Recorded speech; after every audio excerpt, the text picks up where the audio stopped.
ठीक है, कौन कौन सी थी बेटा? प्रोस्टेट ग्रंथि और वेरी गुड, शुक्राशय, प्रोस्टेट ग्रंथि और तीनों का स्त्राव क्या बनाते हैं? वीर्य। क्या बनाते हैं? वीर्य। तीनों का स्त्राव नहीं बनाता है। समझ में आ रही बात है ना? अब सुनो, अरे दोनों का भी नहीं, सुनो सुनो सुनो, तो शुक्राणु किसमें होंगे फिर? वीर्य में तो शुक्राणु भी आएगा ना। तो पहले तो एक तुम्हारी गलत धारणा निकाल देता हूँ अभी बेटा। जो वीर्य होता है ना, वीर्य को इंग्लिश में क्या कहते हैं पता है ना? सीमन। क्या कहते हैं बेटा? सीमन। ये जो सीमन होता है ये दो चीजों से मिलकर बना होता है। एक तो होता है शुक्राणु। क्या होता है बेटा? शुक्राणु। शुक्राणु को इंग्लिश में क्या कहते हैं? Sperm plus. एक तो होंगे शुक्राणु, और वो कितने होंगे अभी आज बताऊंगा।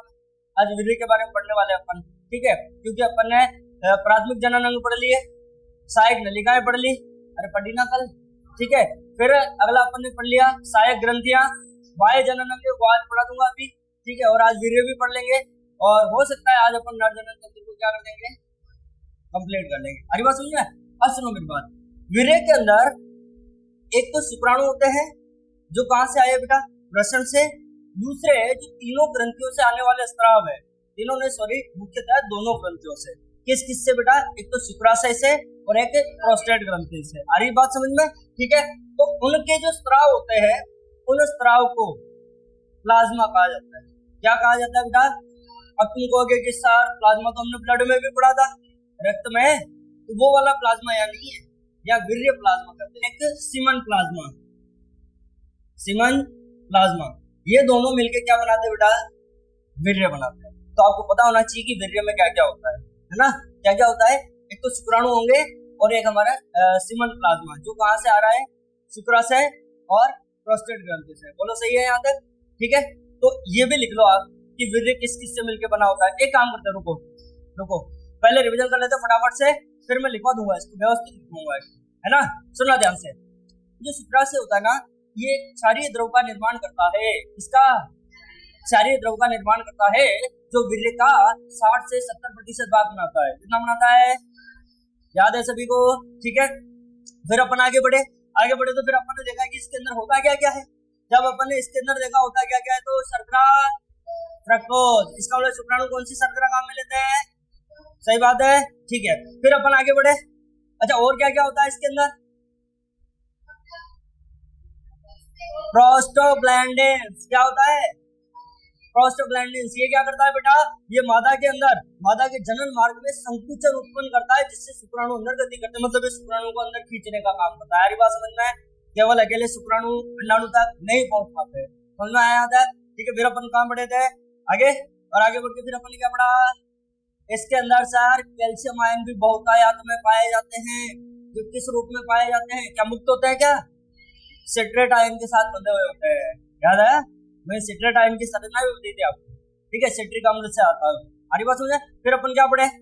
फिर अपन ने पढ़ा था कि सर इसमें स्कंदक एंजाइम भी पाया जाता है। उसका नाम है सर फाइब्रिनोजन एंजाइम। क्या नाम है? वो क्या करता है वो भी कल बताया था, ठीक है। फिर इसके बाद अपन ने क्या पढ़ा बेटा? प्रोस्टेट ग्रंथि। सर प्रोस्टेट ग्रंथि का जो स्त्राव होता है वो 30 से 40% वीर्य का निर्माण करता है।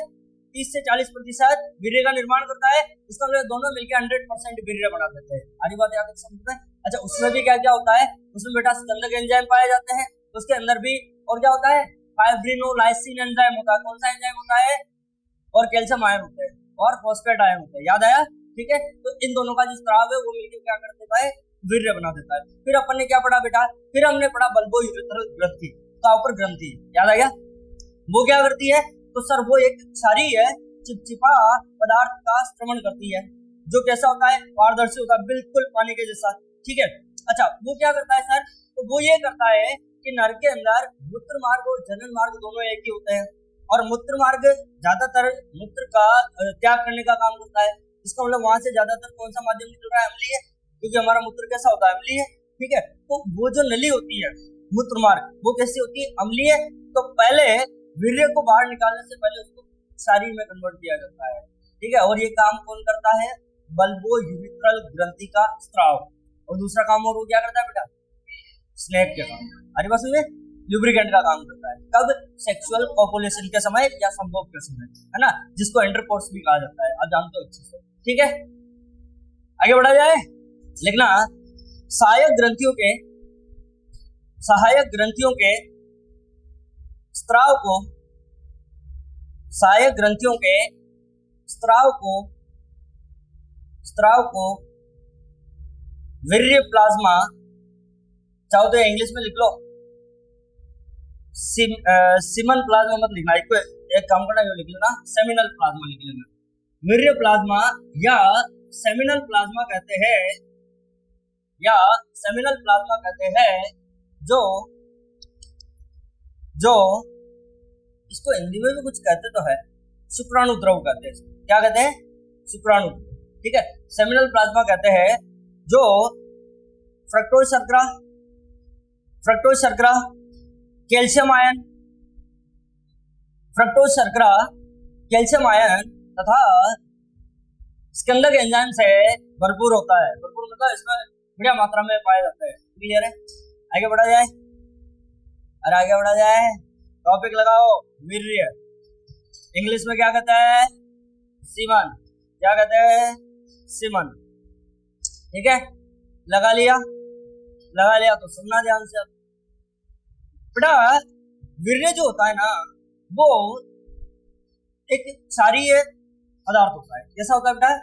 क्षारीय, या अपने को कैसे एक क्षारीय तरल होता है, तरल ही होता है, ठोस तो नहीं होता है।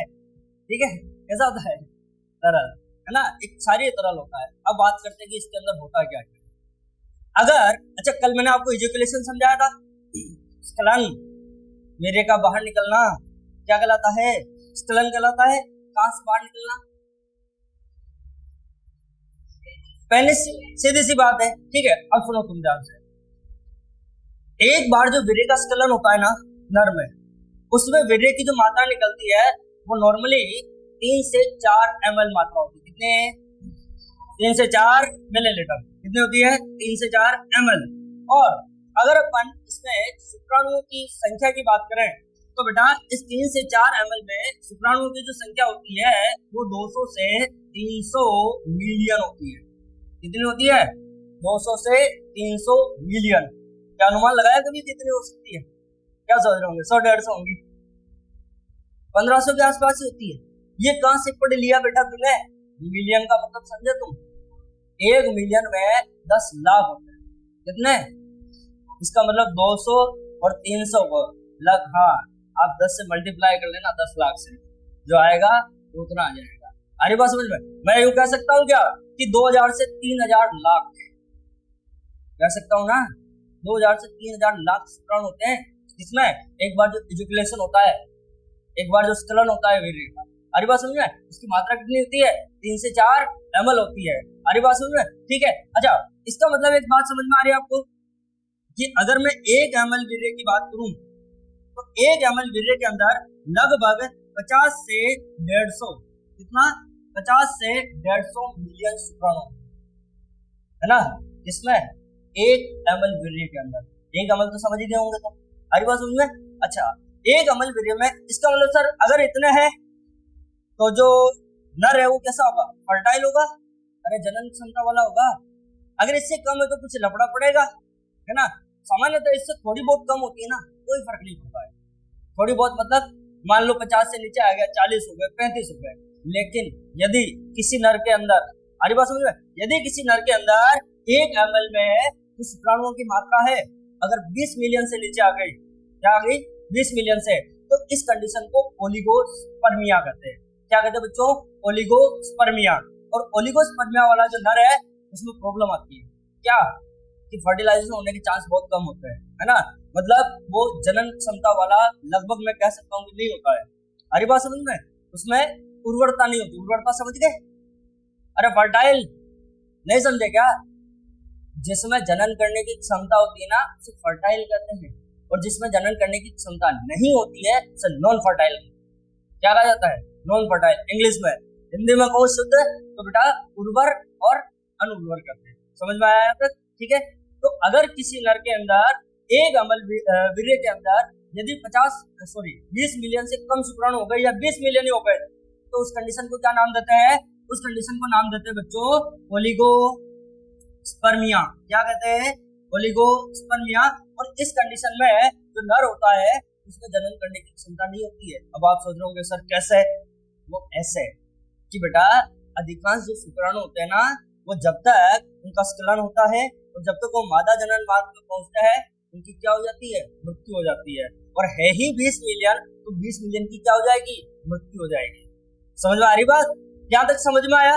यहाँ तक समझ में आया? एक और मजे की बात बताता हूँ, सुनना ध्यान से, सुनना ध्यान से बेटा।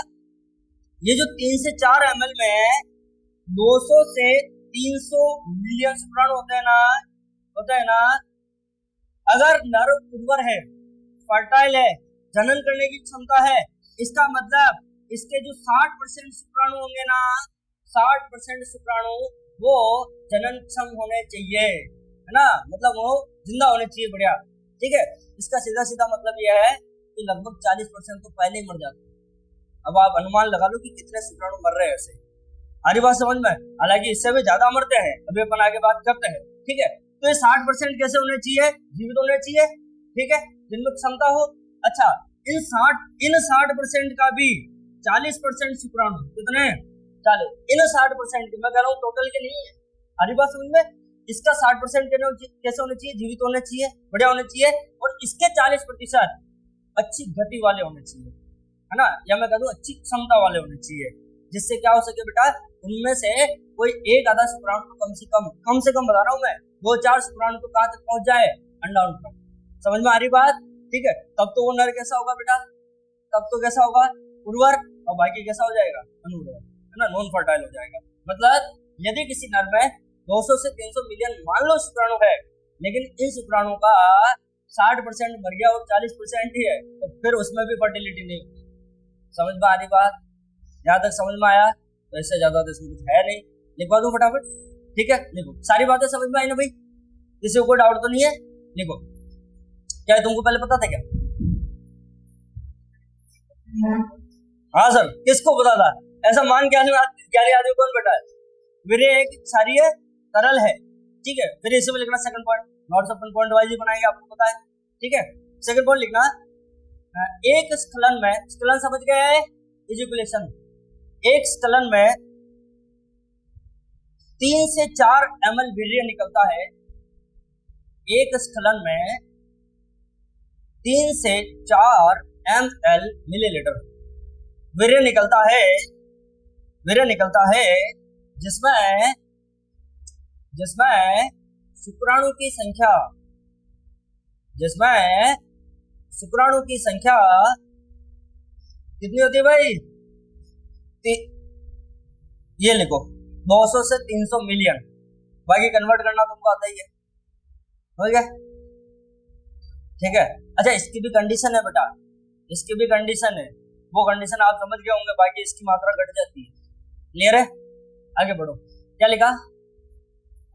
एक स्खलन में 3 से 4 ml वीर्य निकलता है, जिसमें 200 से 300 मिलियन शुक्राणु होते हैं, ठीक है। फिर लिखो आगे, लाइन छोड़ के नेक्स्ट पॉइंट लिख लो। सामान्य उर्वरता के लिए, उर्वरता को इंग्लिश में क्या कहते हैं? लिख लेना, यहाँ लिख देता हूं मैं, फर्टिलिटी, ठीक है। इसीलिए आप ध्यान से सुनना, जो जनन से या फर्टिलिटी से संबंधित हॉस्पिटल होते हैं ना, उनका नाम ही होता है infertility hospital. Next point, line जोड़ के क्या लिखवाया अभी मैंने उसे? सामान्य उर्वरता के लिए इनमें किनमें बेटा? ये जो 200 से 300 मिलियन शुक्राणु, इनमें से सामान्य उर्वरता के लिए इनमें से 60% 60% शुक्राणु सामान्य आकार व आकृति के होने चाहिए। सामान्य आकार व आकृति के होने चाहिए तथा इनमें से मतलब समझ गए 60% में से, तथा इनमें से 40% 40%। इसका मतलब ये हो गया कि अगर बेटा टोटल मान लो कि इनकी संख्या 100 है, तो 100 का 60% क्या हो जाएगा? 60, और 60 का 40% क्या हो जाएगा? 24। क्या चुप? अरे बात समझ में? इसका 40% की बात हो रही है, टोटल के 40% की बात यहाँ पर नहीं हो रही है। अरे हाँ तो कर लिया करो रे, क्या मोनी बाबा बन के बैठे रहते हो यार। क्या लिखा? 40% शुक्राणु शुक्राणु तीव्र गतिशीलता वाले होने चाहिए। तीव्र मतलब उनकी एनर्जी ज्यादा होनी चाहिए, तीव्र गतिशीलता वाले होने चाहिए। लाइन छोड़ के एक पॉइंट और देखना। सामान्यतया 1 ml वीर्य में सामान्यतया 1 ml वीर्य में 50 से 150 मिलियन 50 से 150 मिलियन सामान्यतया वीर्य में 50 से 150 मिलियन शुक्राणु होने चाहिए मतलब इसके बीच का, है ना। हो सकता है आपने सीमन का टेस्ट कराया, पता चला कि 60 मिलियन ही आ रहे हैं और आप तनाव में आ जाओ, अरे यार 150 मिलियन होने चाहिए। मैंने कहा इसके बीच का, समझ आ रही बात? ठीक है, ऐसे क्या देख रहे हो? क्या सीमन का टेस्ट नहीं करवाना पड़ता है क्या? नहीं पता है? अरे यार सुनो, अच्छा, अरे वाह क्या बात है। मतलब यार 17 साल का बालक है ये कह रहा है सर हम तो अभी बच्चे हैं। बेटा आगे तुम समझ गए मैं क्या बोलने वाला हूँ, है ना। जो तुम्हारे साथी है ना उनके भी बच्चे हैं, समझ गए। तो ये एक्चुअली में होता क्या है कि ये ज्ञान तुमको थोड़ा पहले मिलना चाहिए था, पर विडम्बना ये है कि दसवीं को सिखाता नहीं। सही कह रहा हूँ ना मैं, है। और अधिकांश तो ये भी कह के डाल देते हैं कि भाई ये तो तुम समझ जाओगे, और जब तुम समझ जाओगे ना, पेरेंट्स सोचते हैं कि स्कूल वाले समझा देंगे, स्कूल वाले सोचते हैं कि ये समझ जाएंगे, और फिर ये समझेंगे कहाँ से? तुम समझ गए जहां से तुम समझे हो, ठीक है। और उसी समझ को मेरे को निकाल के सही समझ डालनी है इन 2 चैप्टर में, समझ में आया? तो वो जो गलत समझ है तो तुम्हारी समझ आई कहाँ से? या तो इंटरनेट के ज्ञान से, या फिर परम मित्र से, और परम मित्र जैसे बहुत बड़ा ज्ञानी है इन चीजों को। समझा? ठीक है बेटा, ये चैप्टर डालने का बहुत बड़ा रीजन समझना, आपको केवल थ्योरेटिकल नॉलेज नहीं देना है। हरी बात समझ में? इसलिए मैंने जिस दिन ये चैप्टर स्टार्ट किया मैंने तभी कहा था कि आपकी जो बहुत सारी गलत धारणा है ना आपके दिमाग में, वो सब इसके बाद निकल जाए, है ना। और एक रीजन ये भी है क्योंकि आप सब 17-18 साल के हो, है ना। और अगर आप 17-18 साल के हो, that means you are on the stage of adult, है ना। मतलब नहीं समझे? किशोरावस्था के खत्म होने में तुम्हारी एडल्ट होने वाले हो तुम। 18 साल की उम्र में लड़की की शादी की जाती है, यहाँ तो लड़के की भी 15 साल में कर देते हैं, वो बात अलग है, ठीक है। ये हमारा सामाजिक जीवन है, देखो यार। नहीं चाहते कि बाल विवाह राजस्थान में नहीं हो रहे, किसने का नहीं हो रहे है? तुम्हारे कितने साथियों के बच्चे हैं ये एक बार बताना। नहीं? हाँ ये हंस रहे हैं, इसका मतलब चलो छोड़ो, अपन गलत दिशा में चले गए। सर ऐसी पर्सनल बात मत किया करो, है? चलो बात समझ में आई ना? समझ में आई? ये चैप्टर मैं फिर कह रहा हूँ एक भी क्लास मिस मत करो, बहुत कुछ सिखाएगा तुम। क्लियर है? हाँ, अपन बात कर रहे थे सीमन टेस्ट की, ठीक है। मैं बता दूं आपको, हालांकि अपन अगले चैप्टर में जाके पढ़ने वाले हैं। क्या होता है बेटा कि कभी कभी जैसे शादी हुई किसी कपल की और 5-4 साल तक बच्चे हो ही नहीं रहे, हालांकि वो कोई कॉन्ट्रासेप्टिव मेथड नहीं अपना रहे। कॉन्ट्रासेप्टिव मेथड का मतलब समझे? गर्भ निरोधक युक्तियां जिससे कि बच्चे पैदा नहीं हो, वो मैं अगले चैप्टर में जाके समझाऊंगा, पर सुनो अभी तुम, ठीक है। नहीं अपना रहे फिर भी उनके बच्चे नहीं हो रहे, तो फिर वो डॉक्टर साहब को जाके कहते हैं यार डॉक्टर साहब प्रॉब्लम क्या है यार, है ना, कि हम चाहते हुए भी बच्चे नहीं हो रहे। फिर डॉक्टर साहब है ना, गाँव वाले तो सीधे महिला पे देखते हैं कि इसकी घर वाले में कोई समस्या है इसलिए इसके बच्चे नहीं हो रहे। और बेटा महिलाओं की सबसे बड़ी दुश्मन महिलाएं होती है, मजाक नहीं कर रहा हूँ, ठीक है। घर परिवार के नर कभी या जो आदमी होते हैं ना कभी इस मामले में बातें नहीं करते है ना, लेकिन जो महिलाएं होती है वो ये बातें करती है कि इस लुगाई में कुछ प्रॉब्लम है ना, इसलिए इसके बाल बच्चे नहीं हुए। गाँव में आप देखते हो, और बेचारे के बाल बच्चे नहीं हुए तो 5-6 साल तक अगर बाल बच्चे नहीं हुए तो ऐसी नजर से देखने लग जाते हैं कि जैसे वो कोई दूसरे प्लेनेट से उतर के आए हो। मजाक नहीं कर रहा हूँ, उसको पूरे फैमिली में अनकंफर्टेबल फील करवाया जाता है, ठीक है, जबकि उसमें उसकी इतनी ज्यादा कोई गलती होती नहीं है। फिर उस कंडीशन में वीर्य टेस्ट करवाना पड़ता है ना, सीमन टेस्ट। और अगर उस सीमन के अंदर ये जो शुक्राणुओं की संख्या है ना वो 20 मिलियन से कम आ रही है, तो फिर क्या महिला की कोई गलती है उसमें? कोई गलती नहीं है। किसकी है? नर की, है ना। हालांकि नर की भी कोई गलती नहीं है, बेचारे की कम है तो वही क्या करे, सीधी सी बात है। उसके हाथ में थोड़े कि यार कोई फटाक से कोई गोली कान बढ़ जाए तो नहीं। चलो अब इधर आओ तुम, समझे? ये अगले चैप्टर में लेंगे मुझे। अभी ये समझ में आया? पूरा लिखवा दिया मैंने। क्या लिखा अभी अपने लास्ट टाइम? सामान्यतया एक ml वीर्य में 50 से 150 मिलियन क्या होता है? शुक्राणु होता है, शुक्राणु होता है, होने चाहिए। ये लिखवा है ना, ठीक है। इससे में लिखो यदि यदि शुक्राणुओं की संख्या, यदि शुक्राणुओं की संख्या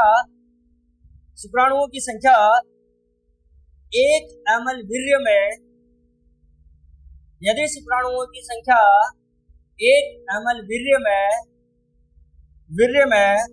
20 मिलियन से 20 मिलियन 20 मिलियन से कम हो, यदि 1 ml वीर्य में शुक्राणुओं की संख्या 20 ml से कम हो तो इस स्थिति को ओलिगोस्पर्मिया, ये लिखा हुआ है, ओलिगोस्पर्मिया कहा जाता है। इस स्थिति को ओलिगोस्पर्मिया कहा जाता है। ठीक है बेटा, तो इसी के साथ वीडियो क्या हो गया, टॉपिक खत्म। नेक्स्ट टॉपिक लो, शानदार। देखो इसके बाद जो हमको नर का पढ़ना है ना बेटा, शुक्राणु का निर्माण पढ़ेंगे। लेकिन शुक्राणु निर्माण के पहले वो शुक्राणु निर्माण वाला जो टॉपिक है ना वो अपन आगे जाके पढ़ेंगे युग्मक। अभी अपन नर और मादा जनन तंत्र को पढ़ रहे हैं, जिसमें अपने क्या चल रहा है बेटा, नर जनन तंत्र चल रहा है। सही बात है। अच्छा, इसमें आपको पता हो तो अपने प्रश्न जब पढ़े तो अपन ने देखा था कि शुक्राणु का निर्माण जिन नलियों में होता है उन्हें शुक्र जनन नलियां कहते हैं, इंग्लिश में कहते हैं सेमिनिफेरस ट्यूब्यूल। अब उस सेमिनिफेरस ट्यूब्यूल के अंदर क्या पाया जाता है वो हमको पढ़ना है। तो फटाक से टॉपिक लगा लो। क्या लगाओगे? शुक्र जनन नलिका, या इंग्लिश में क्या कहते हैं, सेमिनिफेरस ट्यूब्यूल। लगा लो तुरंत, सेमिनिफेरस ट्यूब्यूल। सेमिनिफेरस ट्यूब्यूल बहुत इंपॉर्टेंट संरचना है, पूछी जाती है बहुत बार एग्जाम में। हरी बात समझ में? तो देख लो, पढ़ लेते पहले, पढ़ ले, देखना इधर। अरे लगा लिया सबका टॉपिक, तो ध्यान इधर आना चाहिए बेटा। आपको याद हो तो अपन ने देखा है कि ये क्या होता है, टेस्टिकुलर लोब्यूल, याद आया? ब्रशनीय पिंडक, ठीक है, हाँ बिल्कुल, ब्रशनीय पालियां। इसमें ये क्या पाई जाती है, सेमिनिफेरस ट्यूब्यूल। याद आ गया? अगर मैं इस सेमिनिफेरस ट्यूब्यूल का टीएस काटूं, टीएस समझ गए, जैसे ये सेमिनिफेरस ट्यूब्यूल है तो इसको यहाँ से काटूं और सामने से देखूं, आ रही बात समझ में? तो अंदर से कैसी दिखेगी उसकी बात करते हैं। लो आयो, काटने पे ऐसे गोल जैसी दिखाई देती है, ठीक है। इसके अंदर इसके सबसे बाहर की साइड में एक आवरण होता है, और आवरण के लिए अपन ने शायद कल परसों बात की थी कि नलिकाओं वगैरह पे आवरण पाया जाता है, उनके लिए एक शब्द काम में लेते हैं, ट्यूनिका। याद आया? ट्यूनिका। तो ये वाला जो इसका सबसे बाहर वाला जो आवरण है ना बेटा, इसे कहते हैं ट्यूनिका प्रोपेरिया। क्या कहते हैं बच्चों? Tunica propria. क्या कहा जाता है? Tunica propria. इसके ऊपर एक आवरण होता है। अब अंदर जो आपको दो प्रकार की कोशिकाएं दिखाई दे रही है ना, ये वाली और ये वाली, और एक तो ब्लू कलर की दिख रही है, एक ब्लैक कलर की बड़ी बड़ी पिरामिड नुमा कोशिकाएं नजर आ रही है आपको।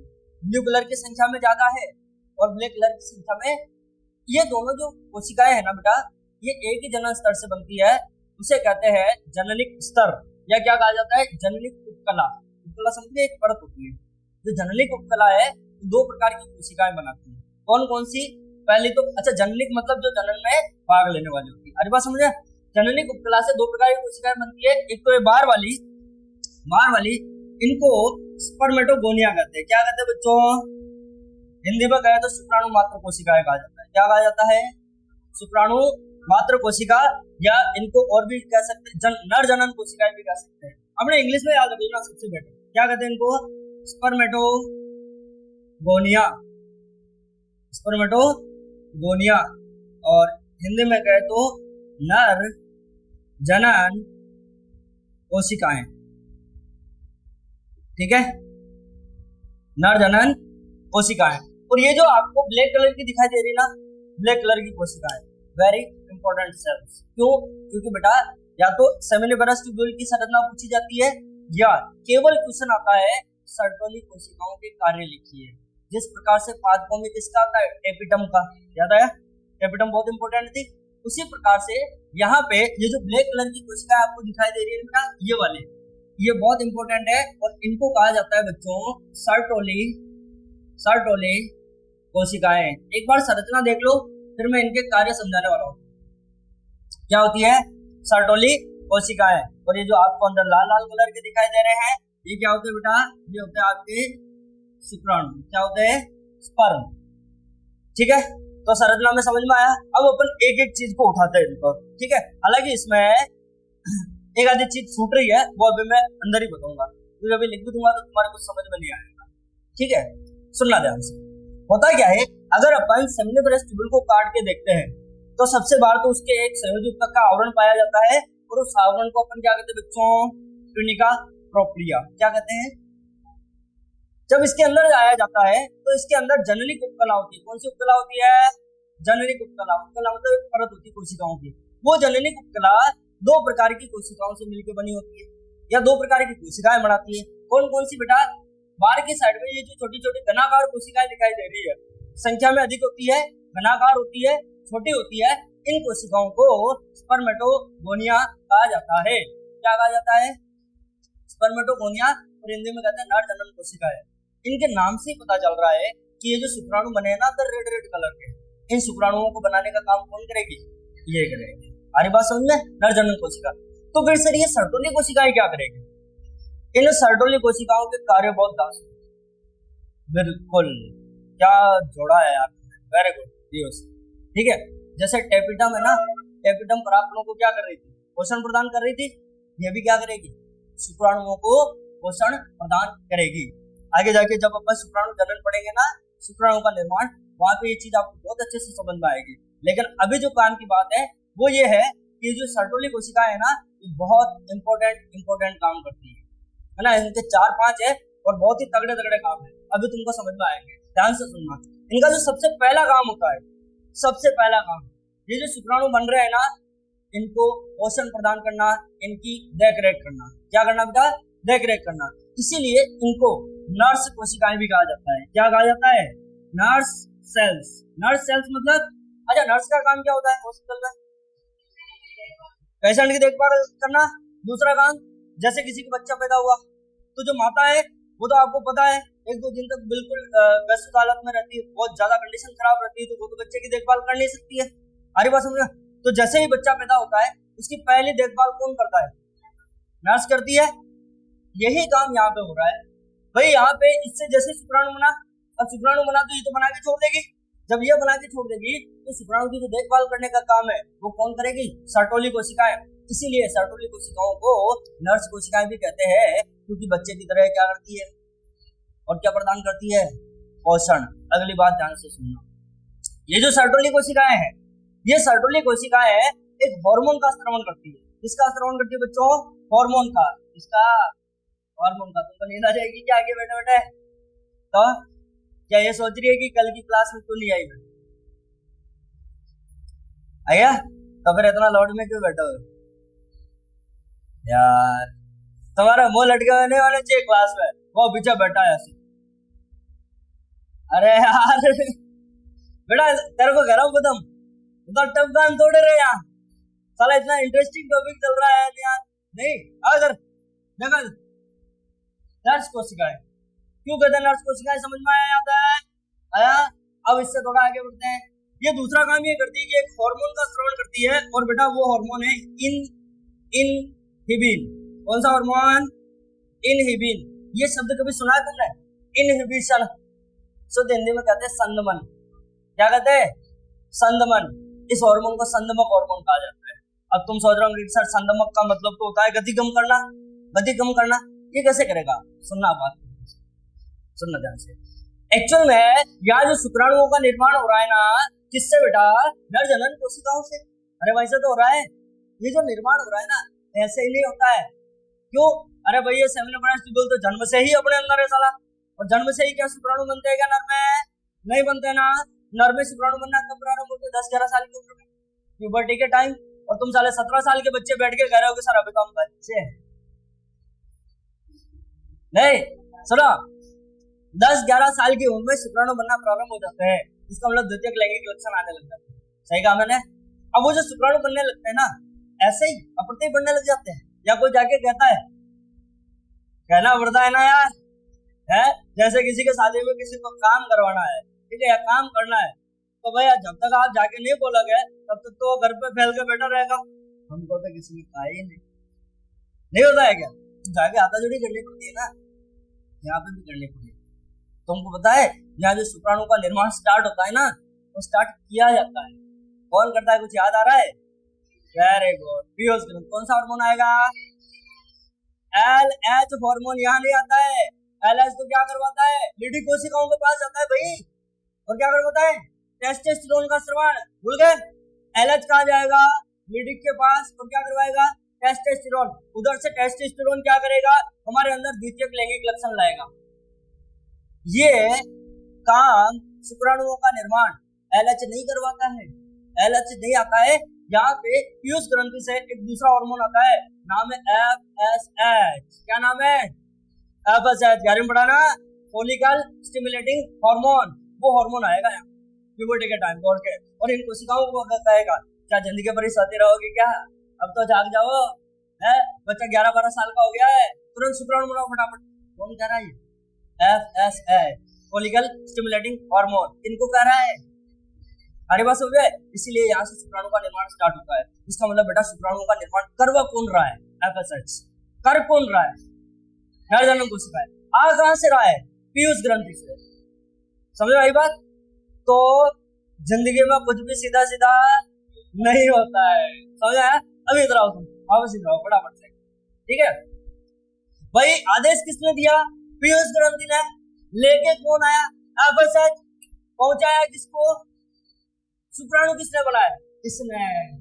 आई बात समझ में? अब सुनो, वो तो भेजता रहता है, भेजता रहता है। कौन भेजता रहता है? पीयूष ग्रंथि। क्या भेजती रहती? FSH। अब यहाँ FSH बराबर मात्रा में आए जा रहे। साला शुक्राणुओं की संख्या तो बढ़ती जा रही।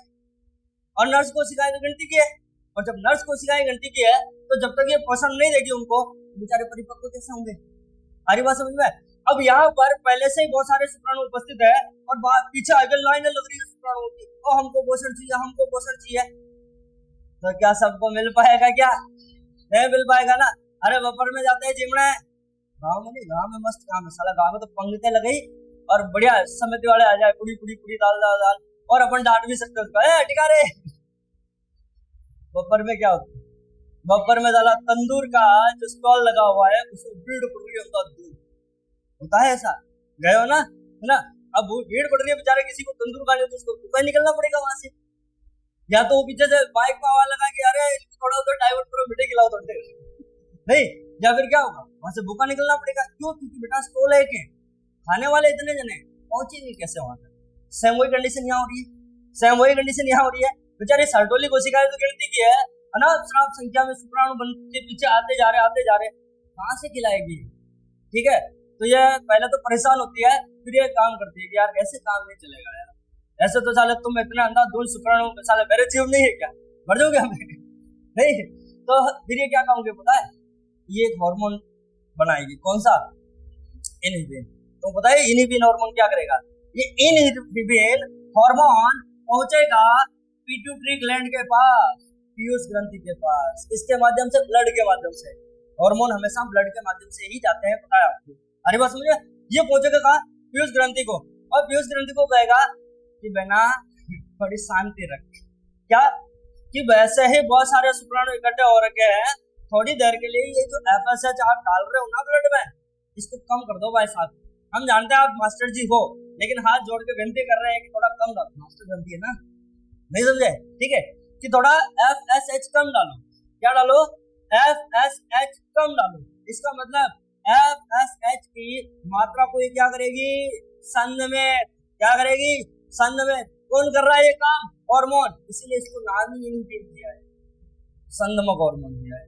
आरी बात समझ में। और जब FSH की मात्रा कम हो जाएगी तो यहाँ से जितने शुक्राणु बन के आने चाहिए ना, उसी हिसाब से धीरे धीरे बन के आएंगे और सभी को क्या मिलेगा बच्चों, पोषण मिलेगा। उम्मीद है समझ में आ रहा होगा। क्यों, क्योंकि बेटा पोषण प्रदान होने के बाद यहाँ से जब शुक्राणु परिपक्व हो जाते हैं तो ये कहाँ पे जाके इकट्ठे होते, याद है एपिडिडाइमस। अब भूल गए, नहीं भूल भाई, मैंने नहीं लिखवाया क्या आपको। एपिडिडाइमस शुक्राणुओं का क्या करती है, स्टोरेज और क्रियात्मक परिपक्वन करती है। पुराना पढ़ा करो भाई, सारी बात समझ में। हाँ, नहीं पढ़ोगे तो गड़बड़ी हो जाएगी, क्योंकि मैं तो बीच में ऐसे उठा के कुछ भी ला सकता हूँ, समझ आया। बोलो यहाँ तक कोई डाउट क्या। तो बस ये इनहिबिन क्या करता है, इनहिबिन पीयूष ग्रंथि द्वारा स्रावित होने वाले FSH की मात्रा को घटाता है, जिससे शुक्राणु अत्यधिक मात्रा में नहीं बने, ठीक है, लिमिटेड मात्रा में बन के आते रहे। बोलो क्लियर है, ज्यादा आ रहा है क्या, नींद तो नहीं आ रही, नींद आए जैसा तो नहीं पढ़ा रहा हूँ यार, नहीं तो लिखवाने लग जाऊं फटाफट। अब सुनो एक और तगड़ी बात, होता क्या है, ये जो शुक्राणु है ना, शुक्राणु ये बेटा अगुणित होते हैं, और हमारे शरीर की कोई कोशिका अगुणित तो साला है ही नहीं, है क्या, और कोई कोशिका नहीं है, तो हमारा जो रक्त है ना, रक्त ब्लड, वो सोचता है कि ये शुक्राणु तो हमारे शरीर की कोशिका है ही नहीं भाई, उनमें क्या है, WBC है, और WBC का काम क्या है, भक्षण करना, है ना। किसका भक्षण करना, शरीर से बाहर से आई हुई कोशिकाओं का। अरे प्रतिजन कहते हैं, एंटीजन जो शरीर के बाहर से आए हुए हैं उनका क्या करता है, भक्षण करती है WBC। अरे प्रतिरक्षा प्रदान करने का काम तो साले हाथों बोल दो कम से कम।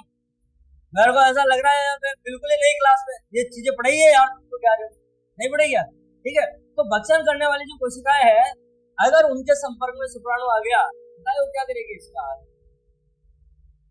खत्म, भक्षण कर देगी। अब साला इतना सारा तामझाम किया शरीर में, और क्या ऐसे ही मार दिया जाएगा क्या, नहीं मारना है ना। जब नहीं मारना है तो इन शुक्राणुओं को ब्लड के कांटेक्ट में लाया ही नहीं। सुनना ध्यान से, हमारे शुक्राणु कभी भी रक्त के संपर्क में नहीं आते हैं। वो क्यों, क्योंकि ये जो नर्स कोशिका है, इनका काम क्या है, शुक्राणुओं की रक्षा करना।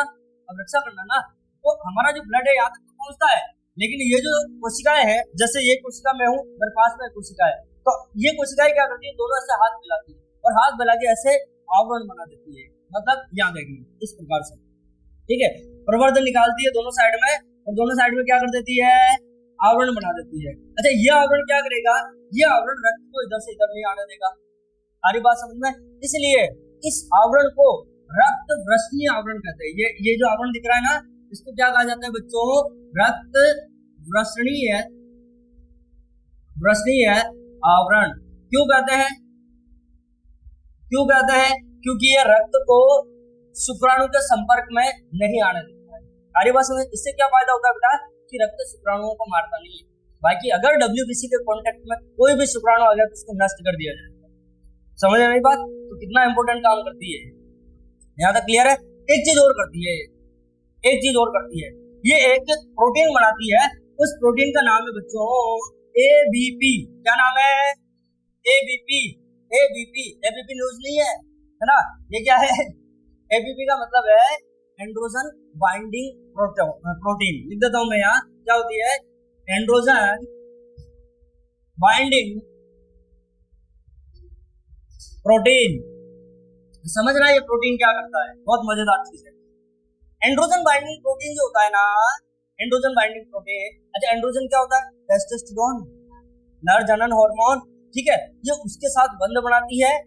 पहली बात तो इस नाम से पता चल रहा है कि प्रोटीन होती है जो किसके साथ बंध बनाती है, एंड्रोजन के साथ, टेस्टोस्टेरोन का। सुनना मेरी बात बेटा, वृषण से लीडी कोशिकाओं से जो टेस्टोस्टेरोन ब्लड में जाता है ना, उसकी सांद्रता कम होती है। क्या होती है, सांद्रता कम।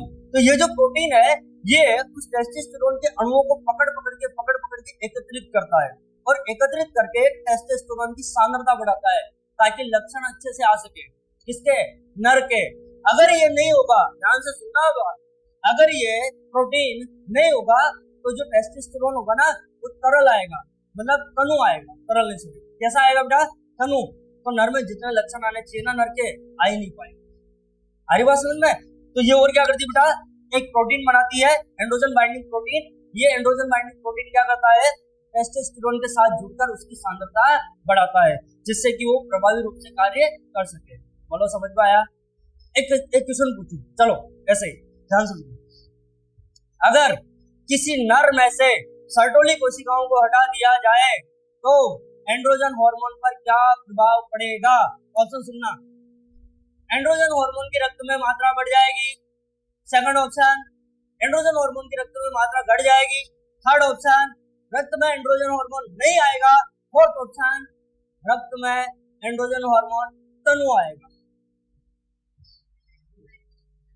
तनु आएगा, बाकी एंड्रोजन आएगा तो ना, आएगा कि नहीं आएगा बताना एक बार। क्यों? क्योंकि आ कहां से रहा है, लीडी कोशिकाओं से। अरे बात समझ में? तो सर्टोली कोशिकाओं को हटाने पर एंड्रोजन बंद नहीं होता है, एंड्रोजन की मात्रा क्या हो जाती है, तनु, सांद्रता क्या हो जाती है, तनु, इससे उसका प्रभाव कम होता है, इसलिए नर में पूरी तरह से नर के लक्षण ही नहीं आते। बोलो समझ में आया? ये सारे इसके कार्य हैं, कितने धांसू कार्य। अब किसी को डाउट तो नहीं है कि नहीं? मजेदार, ये पूरा चित्र बहुत मजेदार है ना। हो जाओ लिखना शुरू।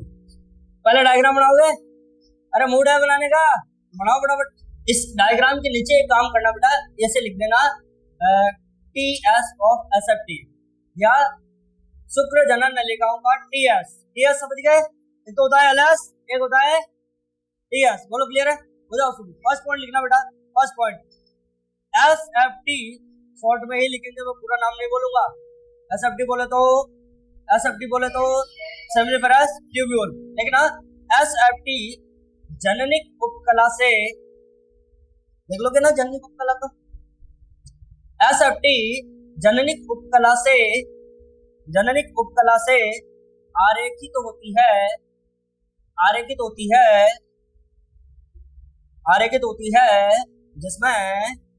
जिसमें दो प्रकार की कोशिकाएं उपस्थित होती है, जिसमें दो प्रकार की कोशिकाएं उपस्थित होती है। ओके, फर्स्ट लगाओ, नर जनन कोशिका स्पर्मेटोगोनिया। फर्स्ट है नर जनन कोशिका, लगाया नर जनन कोशिका।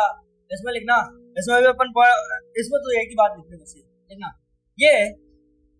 ये घनाकार कोशिकाएं होती है, ये घनाकार समझ गए, घन के जैसी, ये घनाकार कोशिकाएं होती है जो शुक्राणुओं का उत्पादन करती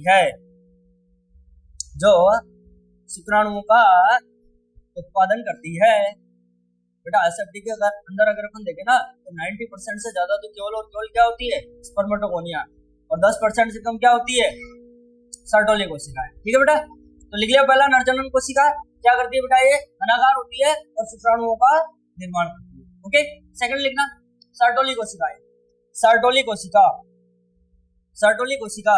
और सर्टोली कोशिका की एक खास बात और बताता हूँ मैं आपको, ये केवल और केवल स्तनधारी के नर में पाई जाती है। मतलब समझे, स्तनधारी जिनमें स्तन ग्रंथियां होती है। अरे बात समझे? अगर दूसरों में आप देखोगे तो नहीं मिलेगी। जैसे कोई पक्षी है और पक्षी के वृषण है, मान लो शुक्राणु निर्माण, और अगर पक्षी के वृषण में आप देखो तो ये चीजें ये वहां पर नहीं मिलेगी। और नहीं मिलेगी सर्टोली कोशिका। समझो ये बात? लिखो पहला पॉइंट तो इसमें ये लिखो कि ये केवल स्तनधारी के वृषण में पाई जाती है। ये केवल स्तनधारी के वृषण में पाई जाती है। या ये तो लिखने की जरूरत नहीं है ना कि नर, सिंपल सी बात है, वृषण लिखा तो वो नर में होगा ना, मादा में तो होने से रहा नहीं। लिखो क्या लिखा, ये केवल स्तनधारी के वृषण में पाई जाती है। सेकंड पॉइंट में लिखना, पॉइंट वाइज ही चलेंगे। ये लंबी पिरामिड, ये लंबी पिरामिड के समान, पिरामिड नीचे से चौड़ी और ऊपर से जाके सकड़ी, ये लंबी पिरामिड समान कोशिकाएं होती है जो निम्न कार्य करती है। कुल मिला के टॉपिक अब ये है जो निम्न कार्य करती है। इस चीज को अंडरलाइन करना, जो निम्न कार्य करती है। क्यों? क्योंकि वास्तव में एक अलग से टॉपिक है। क्या टॉपिक है? सर्टोली कोशिकाओं के कार्य। क्या है बेटा? पहला लिखो, सर्टोली कोशिकाओं के कार्य में पहला क्या लिखोगे? पहला, सबसे पहला तो ये लिखो कि शुक्राणुओं को पोषण प्रदान करती है। लिखो फटाफट। पहला, परिवर्तनशील शुक्राणुओं को, परिवर्तनशील समझ गए? विकसित होते हुए। परिवर्तनशील शुक्राणुओं को पोषण प्रदान करना, पोषण प्रदान करना, पोषण प्रदान करना, ठीक है। और आगे जाके जब अपन है ना बेटा शुक्राणु का निर्माण पढ़ेंगे ना, तो वहां पे कुछ कारक काम में आते हैं निर्माण करने में, तो वो भी यही स्रावित करेगी। और उसको छोड़ो, अपने तो इंपोर्टेंट लिख लो।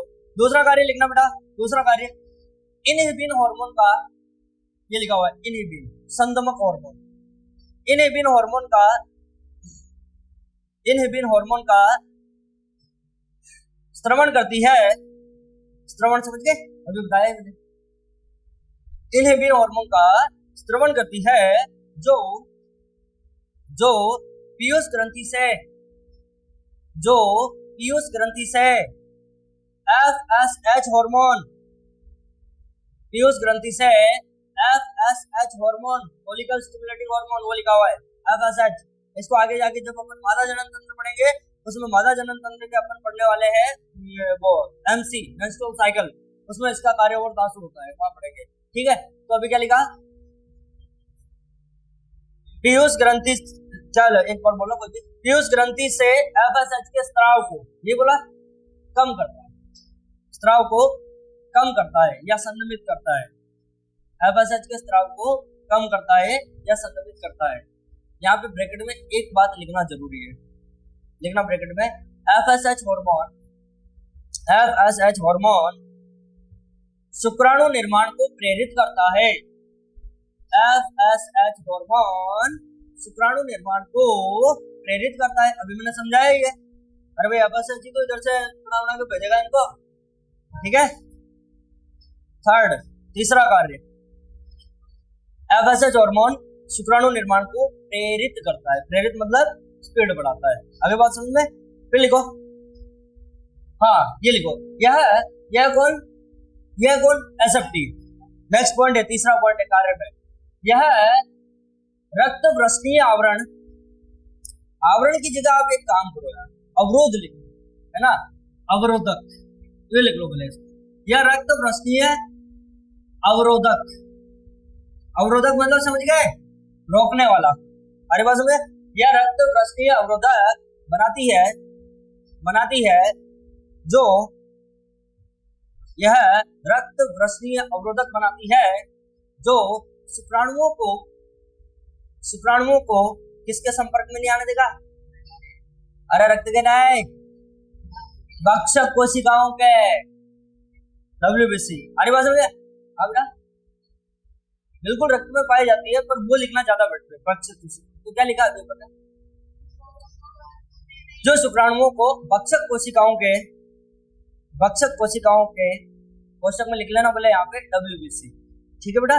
भक्षक कोशिकाओं के संपर्क में आने से रोकती है, क्योंकि आप समझ गए अगर भक्षक कोशिकाओं के संपर्क में आ गया तो निपटा दिया जाएगा, समझ गए?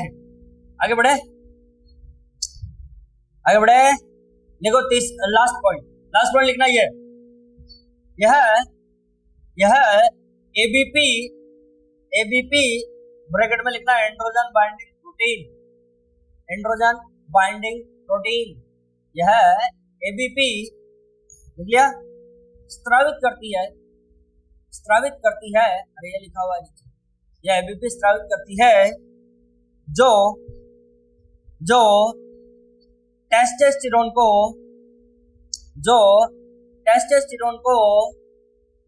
सांद्रित करता है, जो टेस्टोस्टेरोन को सांद्रित करता है। बोलो क्लियर है? समझ में आया तक? किसी को कोई डाउट है ना? अब बेटा एक बच गया केवल अपने नर में। अरे बढ़िया हो गया सब, ठीक है। कोई डाउट हो तो पूछ सकते हो भाई, फटाफट। हाँ बेटा,